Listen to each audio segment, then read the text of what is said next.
Hi, and welcome to Blizzard 2015. My name is Suzanne Bernier Robinson. It's January 27th, and we're about to embark on a ride with the Department of Public Works snowplow to see what this blizzard has in store for us. Hello, Alan. How are you today? Oh, not too bad. What time did you start your day? I came in around 2:30 this morning. And was that a decision that you made, or how do you go about deciding? Well, I have a call team that's in. Basically, when the snow starts falling, we have a call team that comes in. Typically, what we would do is at the onset of a storm, we would treat the roads at the beginning of the storm, and then wait till we get a 2-inch accumulation, and then we'll start plowing the roadways. And with this storm, the temperatures were so cold, and the amount of snow they were predicting, we chose to conserve the salt this morning because it really wasn't going to do a lot of good on the roads. We're going to plow so many times that we really weren't going to get that salt brine on the roads that we need. So we chose to forego the salting this morning. I don't have a plow route. I usually come in just to oversee the operations and kind of put out the fires as we have problems that occur. I'll deal with customer complaints and vehicle accidents and vehicles that are parked illegally. Communicate with the police department and the fire department. How many inches? We're estimating, I mean, it's hard to tell because it's blowing around and everything, but I did check with somebody earlier that's kind of measuring it in an undisturbed area. Mm-hmm. They measured 2 feet of snow. So we've gotten 2 feet of snow already. We may have gotten 2 feet of snow, and if you look out the windshield, it looks like we probably got that because it's really piling up on the roads. These roads have been plowed several times, and you can see we're still plowing a lot of snow off the road even as we're going down it, and this road's been plowed more than once already today. Smallest vehicle we'll have on the road today is going to, well, besides the sidewalk plows, would be like an F-350 with a 9-foot blade. We have, some of our own vehicles. We have some within the Parks Department, within the Highway Department, Buildings and Grounds. We have those size vehicles. We also have a couple of contracted ones, but for the most part, they're not as effective as the large trucks are in a day like today. Mm-hmm. Obviously, what we're going to have to do on even these small routes is we're going to have, on the routes with the small trucks, we'll have to go back with our larger vehicles in order to finish opening them up, because they're not going to be able to just get the snow back to where it belongs. Mm-hmm. It's just going to keep following behind the plow, so they really won't be able to be as effective as they should be. So we'll be highwaying the routes back, and that'll probably take us a couple days after this. Right. So have there been a lot of whiteout conditions during the night? It was way worse around 5 o'clock this morning than it is right now. The wind was a lot stronger the intensity of the snow. I think right now we're probably looking at an inch-an-hour storm. But at 5 o'clock this morning, I bet it was snowing at a clip of probably 2.5 or 3 inches an hour. It was really heavy snow earlier today. About 165 miles of road in Derry, and it's broken up into 24 different plow routes. We also have numerous municipal parking lots we have to take care of. We have a couple of pieces of equipment that are just earmarked with removing snow downtown. They're just trying to get the snow off of downtown because there's just very little room to store it there. We also have 2 sidewalk blowers currently out on the road trying to open up the walkways. They'll keep getting filled back in, unfortunately. It's kind of like a losing battle at this time of the day, but with as much snow as we're getting, we wanted to see if we could just try to get as much of it as we possibly could in advance. So that the governor said it last night, they would encourage people to stay home that didn't have to be out on the road. Certainly there are people that work as nurses and physicians and things of that nature that really have no choice but to come out. Those of us plowing certainly have no choice but to be out here. Mm-hmm. But we encourage other people to stay off the road if at all possible. We really haven't had that much snow this winter. No, this is Mother Nature's making up for it today. She's got a cruel way of giving us payback, I think. I think the kids will be very excited about the snow, but it's almost too deep for them to go out and do anything. Yeah, actually, I was thinking the same thing, to be honest with you. You can see where it's very difficult to see. Yeah, you kind of get a little bit of a snow blindness. It's almost coming up over the hood of the truck and then blowing. The benefit is, of course, it's light snow because it's so it's, you know, it's so cold out, the snow is light, but so it's not terribly heavy. You get a little bit better traction, but the other side of it is it's much more difficult to be able to see. Well, hopefully no one's walking their dog. Well, we're keeping our eyes open for people, and we're hoping, you know, I'm hoping people will be cautious and be looking for us also. Thing that we really get nervous about is kids making forts in snowbanks, situations like this. A few years back, there was a story in Massachusetts where some kids got buried. I believe they lived in that situation, but Right. we did have a near miss a few years ago here. One of my drivers was going down the road and was high winging. He was pushing back and shelving off the snow, and he actually saw two kids coming out of a tunnel they had made out by the road. Wow. And fortunately, he was, you know, he spotted them before he got to them, so Right. prevented them getting buried alive or crushed by a plow. Well, the mailboxes is certainly starting to get covered with the 2 feet of snow we've had, plus with the plow coming by. It's Yeah. hard to see them. Yeah, there are approximately 8,000 rural boxes in Derry. The further back they are off the road, the less likely they are to fall victim to a snowplow, obviously. And I guess is it helpful to have the reflectors out? It can be, to be honest with you, in this type of storm. It's probably Right. not. It's probably not doing us a lot of good because No. the reflectors are going to get completely buried. Buried, We're going to too. be at a point where we're not going to, you know, we're not going to see anything except a bump in the snow if we're lucky. Right. The other problem, of course, is oftentimes it's not the plow itself that comes in contact with the mailbox. It can oftentimes be just the weight of the snow. You know, we're pushing a 5-foot wall of snow down the road, Right. and it can tend to snap a 4x4 post pretty easily. You can just imagine the force behind that much weight up Wow. against the mailbox post. So you can see he's made one pass up this road already, Right. going the other direction. We're just heading back. I hear someone with a snowblower. Yeah. Is it really worth it to get out and try to snowblow your driveway with? Well, I think what they're trying to do is just keep ahead of it like we are a Yeah. little. Try to, so that they're not buried all at once. Unfortunately, a lot of people will snowblow their snow right out in the road, which is kind of Oh, what they're doing is they're just creating a new Right. hazard. And yes. you know, not that it's making a huge difference at this moment of the day, but toward the end of a storm, it gets really difficult if we finish plowing the roads and somebody comes along and they fill it back in. It's you know, creates a hazard for us. For the independent contractors,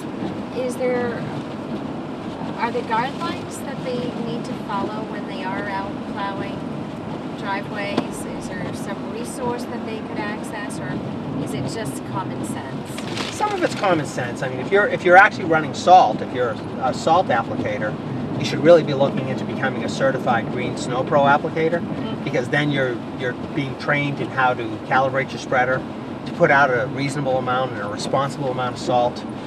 It also gives the people that you're working for, if you're working for a commercial property that might be worried about slip fall lawsuits, it gives them some protection from liability, and it gives the contractor protection from liability in the event of a slip fall, provided that they're following the best management practices as established through the Green Snow Pro program. My windshield wipers have stopped working, so I'm going to stop for a minute and see if we can fix this. So Alan's windshield wipers have stopped. He's actually had to pull over and get out and remove those inches and inches of snow.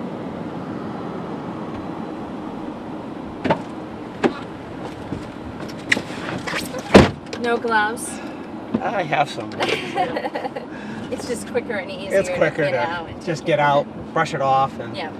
it cools me off a little anyway. It's nice and toasty. Gets a little here. warm in the cab. We tend, Yes. like I told you, we keep the heat up because if you don't, then the windshield freezes up. So Is any of Derry out of power that you know of? I'm not aware of any power outages at Not this either. point. I haven't heard anything. You can see back there we had quite a bit of drifting coming across that Yes. field. We'll actually head out to one other area that's very prone to drifting just to punch it open before we head back to the office. It's one of the few farms we have left in town that has open fields. Oh, okay. Tends to have snow drifts that get across. really deep. So we'll go check, make sure that they're keeping up with it over there. So now to stop. Clear the windshields. So tell me, Alan, did you make chili last night for the guys? Did actually. I bet it's good. We made, let's see, we ground 10 pounds of ground beef last night and cooked up 5 pounds of pasta. So we made American chop suey and Ooh, chili. So yeah. yeah, Where will you have that for the guys? Where do they go, actually? we're heading down the highway garage now. You'll see their accommodations. Not 5-star by any means. Not a 5-star restaurant either.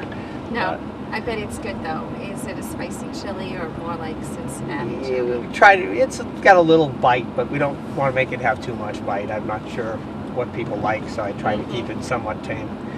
You know, but Well, that's really nice of you to do for the guys. yeah, well, I mean, you're out for long hours. Sometimes getting a hot meal in can be a big benefit.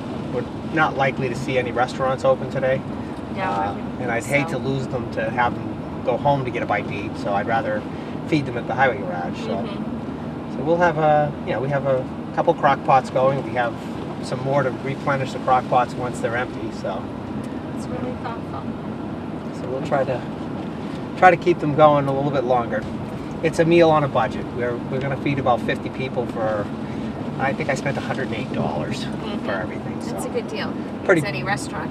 Pretty cheap, and basically, if I lose these guys for an hour, that's very costly to me. So I'd much rather have them be on the clock and have a quick bite to eat and get back out. Right. We don't have replacement drivers for our vehicles, so once somebody leaves, they're gone. That plow route can go unplowed, or we're doubling up plow routes. So it's very important that we try to keep everybody in good health, keep them awake.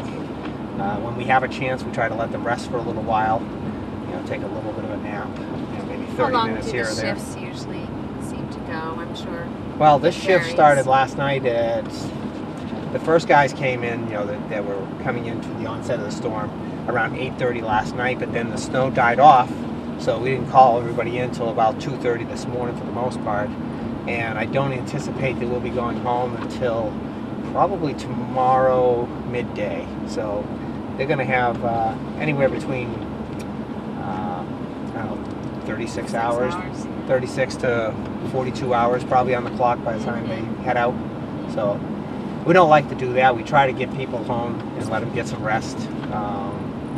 After 18 hours, I like to see people get a 6-hour time where they can go home and actually get some real rest. But Right. with a storm like this, we really have to stick with it because it's just piling up so quickly. If we don't stick with it, we're never going to be able to make it through it after.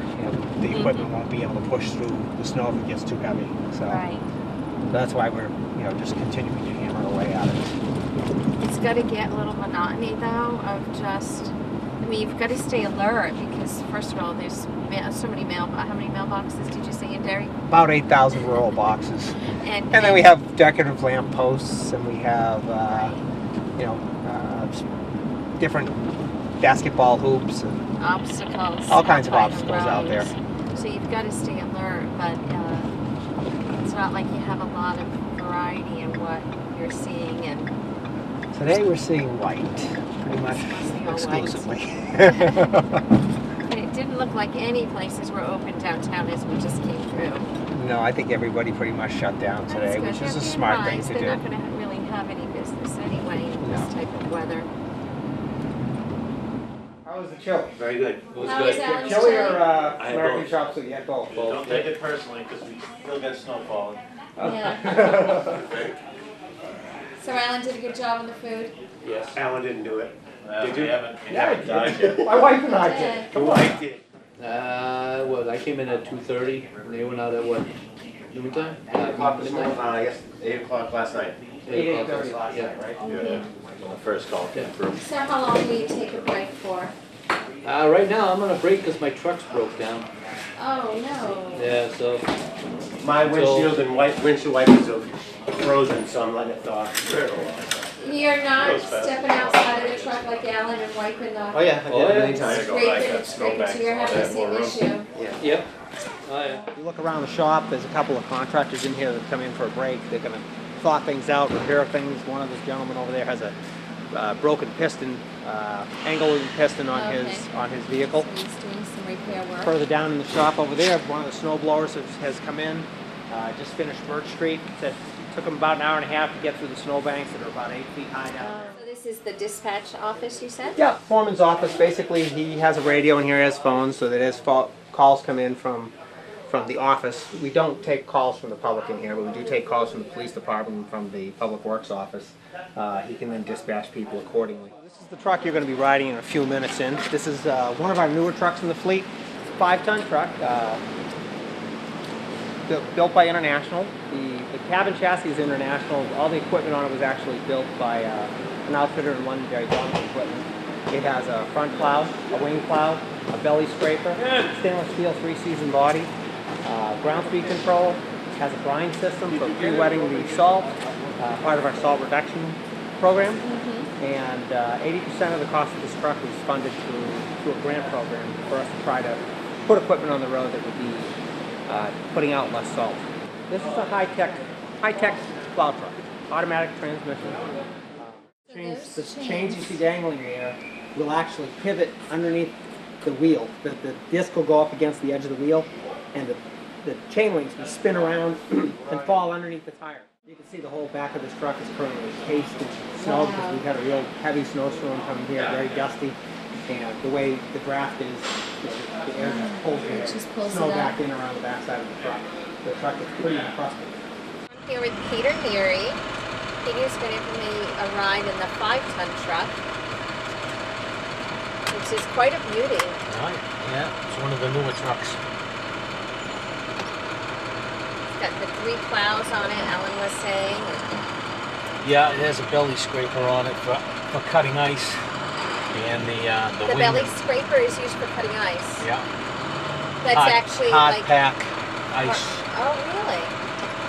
So it gets right down onto the pavement and. It's underneath the truck, so you can use the weight of the truck for down pressure, and if you can get under the ice, depending on how much the ice is adhered to the pavement, you can sometimes get the ice right up, and that way you can reduce your salt use. So where are we headed? We're going out to Tilray Road and Goodhue Road and Gulf Road. The funnest route in town. That's because you're making a lot of fun. It's all hills. It's all hills. All hills and turns. So it sounds like a challenging route. It can be. It can be. It's not so bad with the snow when it's icy. When it's icy, I mean, like we have freezing rain, it's a real challenge. So the heavy vehicle helps with the hills as far as... With the snow, you get the traction with the heavy vehicle, you get more traction than you will with the light vehicle, but when it's actually freezing rain and you have sheer ice, all bets are off, you know. This windshield is freezing. It's a heated windshield, but when it's so cold out like this and it's light, cold snow like this, it's just icing up. No matter what you do, I mean, I got the heater on as high as it'll go. Alan had the same trouble. I think he stopped 6 times at least to stop and clear the windshield off. How many times have you done the route already today? I did the whole route with the side roads and everything twice, and I did the mains twice, just the mains twice. So I've been around it 4 times. Wow. But twice I didn't. It takes a lot longer when you're doing all the side roads. But see, you always gotta be watching out for these guys. Yes. Because they don't look. There's another one ready to pull out in front of you. They don't always look. And it's hard to stop this truck when it's moving, you know, on snow. Well, it's a big vehicle, and especially on snow.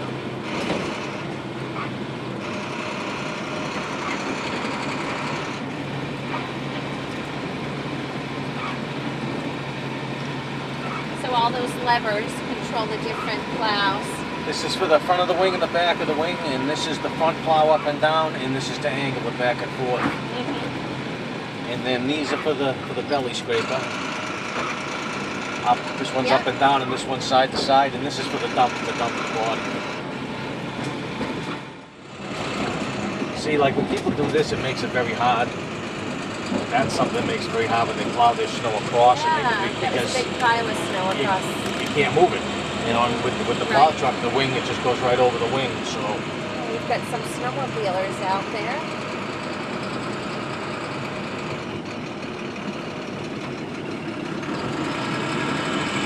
Now we're on Hooray. Now that is not, That's somebody Very, plowing their very- driveway, yeah. but they're plowing it across the road, which right. they're pushing. That's what makes it difficult for you. Sometimes, well, if they leave it out to the road, and there's so much that they can't push it back, it makes it hard. They're making it a dangerous situation, especially if you've already treated, Right. and they put snow back in the road after you treat it, because now that's going to ice up, Yeah. and somebody might slide on that and get into an accident. Right. Sometimes I don't think they realize, just like after I've gone out for my last pass and I've treated the roads, they'll plow across the road, and now all the treatment's been plowed off the road, and there's snow on the road. And if they do it and they're on a corner, somebody can come down and go off the road, you know? Well, that's one of the many obstacles that you have. Right. People Some- flying right across. Sometimes they don't look, you know what I mean? They'll come right up, they'll back out of a driveway, or sometimes they'll pull in a driveway, and I'll go by, Yeah. and then they're plowed in, you know what I mean? Yeah. So, and it's not that I want to plow them in, but I have a whole route that I have to do. How long does it usually take you to do your route from beginning to end if you do the side streets? If I do the whole route with the side streets, it's usually going to be probably 2.5 hours, maybe 2.5 hours. Oh, wow. Yeah. If I'm doing a final pass where I'm cleaning everything up, pushing everything back, cleaning up the cul-de-sacs, you know, and I'll clean up my corners and all that, it'll take 3 hours.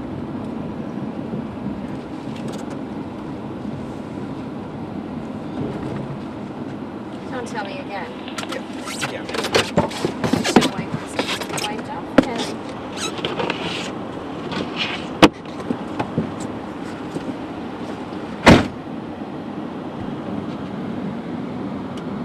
That's what Alan's trying to drive. There we go. He's going to work it again.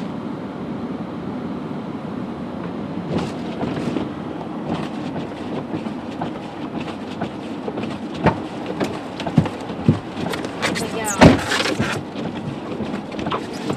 Just so much snow is blowing up and packing down. Temperamental wipers. I suspect a lot of other trucks have the same issue. Yeah, This type of everybody snow. will. The larger trucks actually are at a much greater advantage. The way the plow is designed, the snow tends to not fly up into the windshield as much, Mm-hmm. so that makes it much better. You know, what we call a bull plow has a different curve to it, and it prevents that snow from coming up over the hood. What about some of the tips that you can give our viewers as far as how can they help you when you're out here plowing the roads to make them safe? Well, obviously the most important thing is stay off the roads if at all possible. Give us a chance to get the roads, you know, plowed out. Give us a chance to get the roads safe before you get on the road. If a car gets stuck in front of us, sometimes we get stuck in traffic. So when we're stuck in traffic, we can't get the roads open. So first and foremost, stay off the road if at all possible. I'm sure you've heard it 1,000 times, but it really is probably the most important thing people can do. Next thing they can do for us is make sure that when they're plowing their driveways, at the end of a storm they're trying to clean up. We've just finished scraping the roads. Try not to put that snow back in the roads, because it's just going to end up costing the town more money to go back out. The guys are already spent. They've been out for probably 24 hours at that point. The last thing they want to do is come back and retreat the roads or replow the roads.